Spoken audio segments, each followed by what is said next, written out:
Big Boss season 8 promo 1 வந்திருக்கு. அதாவது big pass residential ஸ்கூல்ல பாத்தீங்கன்னா இன்னைக்கு டே 2ல என்ன பண்ண போறாங்க அப்படின்னு கேட்டீங்கன்னா டீச்சர்ஸ்க்கான அசஸ்மெண்ட் கொடுக்குறோம் அப்படின்னு சொல்லிட்டு ஒரு டாஸ்க் மாதிரி பிக் பாஸ் கொடுக்குறாரு.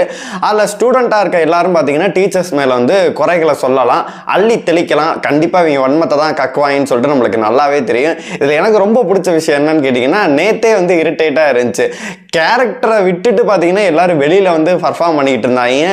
ஒஸ்டா இருந்துச்சு அப்படின்னு தான் சொல்லணும். மஞ்சரி தான் வந்து வாசிக்கிறாங்க, ஒவ்வொருத்தரா வந்து சொல்றாங்க. ரியா பாத்தீங்கன்னா யாருக்குமே வந்து ஈக்குவாலிட்டியை கொடுக்க மாட்டேங்கிறாங்க அப்படின்ற மாதிரி சொல்றாங்க. அதாவது எல்லாத்தையும் சமமா நடத்தலையா, மேடம் மட்டும் என்ன அங்க பெரிய பெருசா கிழிச்சுக்கிட்டு இருக்கீங்க அப்படின்ற மாதிரி தான் நம்மளுக்கு தோணுது. இப்போ ராணவ் வந்து என்ன சொல்றாரு அப்படின்னு கேட்டீங்கன்னா பணங்காசு இருக்கவங்களை ஒரு மாதிரி பாக்குறாங்க, பணம் இல்லாதவங்களை ஒரு மாதிரி பாக்குறாங்க அப்படின்னு சொல்லிட்டு ஒரு மாதிரி குத்துறாரு. இதை என்னை பொறுத்த வரைக்கும் வர்ஷினியை தான் சொல்றாரோ அப்படின்ற மாதிரி எனக்கு தோணுச்சு. அப்புறம் ரஞ்சித் அவர்கள் வந்து என்ன சொல்றாரு அப்படின்னு கேட்டீங்கன்னா வைஸ் பிரின்சிபல் எதுக்கு அப்படின்ற மாதிரி சொல்றாங்க. உடனே வர்ஷினி கை தட்டுறாங்க, பிரின்சிபலே எதுக்கு அப்படின்ற மாதிரி சொல்றாங்க. இன்னும் வீட்டில் இருக்க எல்லாரும் பார்த்தீங்கன்னா கை தட்டி என்ஜாய் பண்றாங்க. என்னைய பொறுத்த வரைக்கும் நேற்று டாஸ்க்ல வந்து வர்ஷினி வந்து அவ்வளோ சூப்பரா பண்ணாங்க.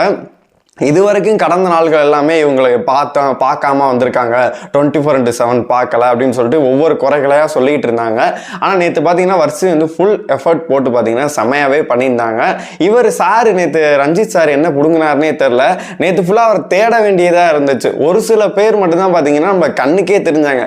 முத்துவே நேற்று எங்கேயோ காணாமல் போயிட்டாரு அப்படின்னு தான் சொல்லணும். அவர் வந்து பார்த்தீங்கன்னா அடுத்தவங்களை குறை சொல்லிட்டு இருக்காரு அப்படின்னு தான் சொல்லணும். அப்புறம் தீபக் சொன்னது தான் நறுக்குன்னு இருந்துச்சு அப்படின்னே சொல்லலாம். தீபக் வந்து மாரல் சயின்ஸ் டீச்சர் வந்து பாத்தீங்கன்னா அவங்களோட கேரக்டர் என்ன அப்படின்னு கேட்டீங்கன்னா மாரலை வந்து கரெக்டா கத்துக் கொடுக்கணும். ஆனா அவங்க பாத்தீங்கன்னா அந்த கேரக்டரை விட்டே போயிட்டு வேற என்னமோ ஈக்குவாலிட்டி பசங்களையும் பொண்ணுங்களையும் ஒன்னா உட்கார வச்சு பூமர் கேரக்டரை விட்டு அவேவா பண்ணிட்டு இருக்கான்னு சொல்லிட்டு ஜாக்லின் வந்து செருப்பு கட்டி அடிச்ச மாதிரி சொன்னாரு. நேற்று பாக்குற நம்மளுக்கே புரிஞ்சிச்சு. அதாவது பிக் பாஸே சொல்லியிருந்தாரு அந்த சீட்ல வந்து உங்களோட கேரக்டர் என்ன அப்படின்னு கேட்டீங்கன்னா பழமைவாதிகள் மாதிரி இருக்கணும், பூமர் மாதிரி நடந்துக்கணும் அப்படின்னா உங்களுக்கு நல்லாவே தெரிஞ்சிருக்கணும். நீங்க எல்லாம் ஒன்னா உட்காரக்கூடாது, ஒன்னா பேசக்கூடாது, அந்த காலத்துல நான் எப்படி இருந்தேன் தெரியுமா அப்படின்ற கேரக்டர் பண்ண வந்து ஜாக்லின். ஆனா அது டோட்டலா மாத்தி விட்டு எல்லாத்தையும் கன்ஃபியூஸ் பண்ணிட்டு வேற மாதிரி பண்ணிவிட்டு இருந்துச்சு. சும்மாவே வந்து ஜாக்லினாவே வந்து தீபக் வந்து அடி நடிப்பாரு. எபிசோட்லேயே வச்சு செஞ்சாரு. சேதுவண்ணா முன்னாடி சும்மாவா விடுவாரு. அது மட்டும் இல்லாம ஜாக்லின் இன்னொரு விஷயம் பாத்தீங்கன்னா நேற்று பண்ணாங்க, அது லைவ்ல காமிக்கவே இல்லை.